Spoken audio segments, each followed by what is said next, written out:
Hoodale here, AJ Houday, Stripes and Coffee.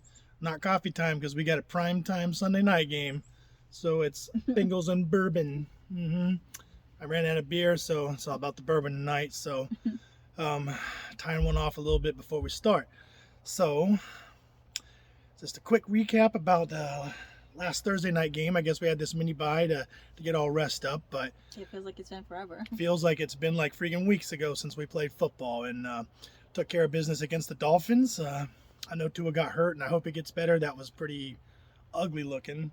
But I don't think we won because of that. I actually think Bridgewater might have been playing a little bit better in that game, and we locked them up, man. So I'm thinking our defense might be legit. Tonight will be a great test if we can do it. I know the Ravens are kind of a run-happy team, and without DJ Reader, that could kind of clamp it. But we have always done the past few games pretty good against Lamar Jackson, and I say always, but I've really just last year, before that, he kind of lit us up, and we kind of remember that Nick Vigil getting spun around in a freaking blender. Yeah, the replay that we'll have to live with we'll forever. have to live with that forever. So we got revenge with the Chase putting them in the blender. Say, they're going to have to live with that forever. So, that was, turnabout's fair play, I guess, or whatever. But we won't be able to clog up that middle, but I know we have been pretty good at keeping Jackson in the pocket. We're not necessarily trying to sack him. We just got to get around the edge and contain him and keep him in that pocket and make him be a passer. And not that he can't pass, but, his passing seems to come at its best when he extends plays out of the pocket, and where we're like, oh, is he going to run? What's he going to do? And he'll either take off running or chuck it down the field. When we're making him a pure pocket passer and get a little bit of pressure on him, that seems to be how you can kind of get to him. But he's an elite talent, man. He's already got like 300 or 400 yards rushing, almost 1,000 or maybe at 1,000 throwing yards. The passing stats of Lamar Jackson and Joe Burrow are very similar, but then you throw the extra 400 yards on the ground with Lamar Jackson. I mean, he's going to be like a 4,000 yard passer and freaking 1,000-yard rusher. That's hard to beat. And they don't even really got great talent on the receiving end, so he's kind of doing it all himself. He's kind of all that offense right now. So, but he's looked bad at times. He looked bad the second half against the Bills. So, I think some of the key matchups keep talking about how poor their pass defense is. They're really good against the run. So I don't know if this is the game where we open up our running game, but we should be able to dice them up through the air. But that comes with a caveat because it looks like the first half of these games, they actually had some pretty good defense through the air. So it just came at the the second half is where they had these meltdowns. But that's also where we're kind of strong. Well, we've used to be. This year it seems more like we're kind of like, except the first two games, throw them out where we just look, not like ourselves, but it seems like we start strong, stale in the middle, and then end strong. So far, but that's only really two games, so maybe we will. That's true, because I would say maybe those were last year then. Yeah, last year seemed to be slow start and second half team type stuff, but yeah, their pass defense wasn't as bad like through the first half as it might have looked. They were getting the takeaways, they were holding quarterbacks to a low rating, but then they had the second half meltdown, and then their offense couldn't do anything. So this is going to be a tough matchup, but if we can take advantage of that secondary. They don't really got a great pass rush. They don't got any big names. They can put some pressure on us, but they don't got that big name. It's like Miami where they got some dudes up there, but nobody that's like elite. You don't got that Micah Parsons. You don't got that J.J. Watt that are going to just wreck the game.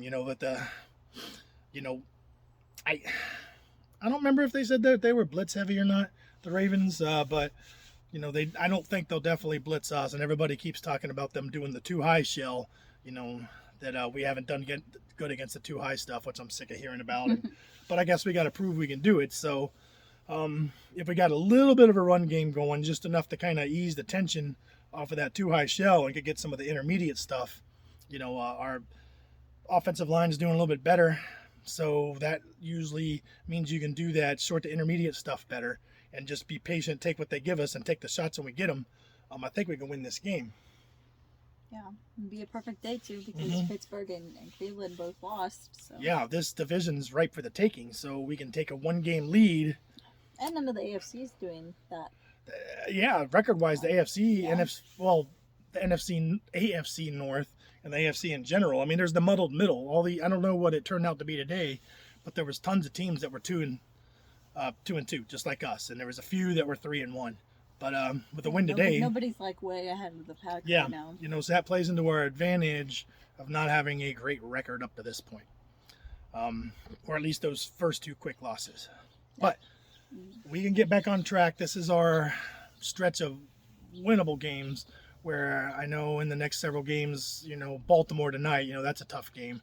But if we take care of business there, we got The Saints, Falcons are in there, Browns are in there, which who knows? I mean, we haven't done good against them in a while, but they haven't looked great. They have some new, I guess new people, right? Like that. Have we played kind of the team that they're out there right now? Maybe some of the There's big changes. names. There is some changes, but It always seemed like Miles Baker Garrett. Mayfield did good against us. Yeah, They so maybe don't have him anymore, so that might be. But is that the first game, that Halloween game when they get Deshaun back? I don't think so. So we'll have So to find that out in. Maybe Jacoby Brissett. I don't know. We'll That's what see. they say. But at any rate, so Saints, Falcons, Browns, Carolina's in there. Have a stretch. Yeah, The we got the to. last winnable section. Yeah. Here. So if we can go the next several games and only lose 1 or 2 at max in the next several games, so like if we can go like a good bare minimum 6-4, 7-3 total record, I think we're right in the mix of things, especially if we can get some of these AFC North wins. So yeah, anything else we want to say about this game? I'm just excited, man. Yeah, it's just I guess important to maybe try to get strike while the iron's hot, man. Get above 500 while we can. Get above 500, get a win against the Baltimore. I think would this put us in the. We would be in the lead by record and by it would be tiebreaker anyway. Because we'll be a game ahead of Baltimore, but The Steelers are way at the bottom. So if we win, we're ahead of yeah. everybody record-wise any way you look at it. Yeah, Mm-hmm. yeah. So I guess the last things I'll end with is that loss against the Steelers is going to sting, and it could come back to haunt us later down the road. But as long as we take care of business now, we'll be great. And the last thing I want to say is I don't have that typical Bengal anxiety of Over a prime time game. Because we're not used to this. Last year was pretty. Yeah. Everything 10 a.m. or 10 a.m. for us. Yeah, we'd be great. But then Andy Dalton, you turn on the bright lights, he's been playing great, and So that's just why we fizzles didn't out, have that last year. We had all the 10 a.m. games, but it almost feels like we played better with the bright lights. So I'm excited for that. So Stripes and Coffee today, Stripes and Bourbon. AJ Houday and Houdale. We out. Let's go watch a football game.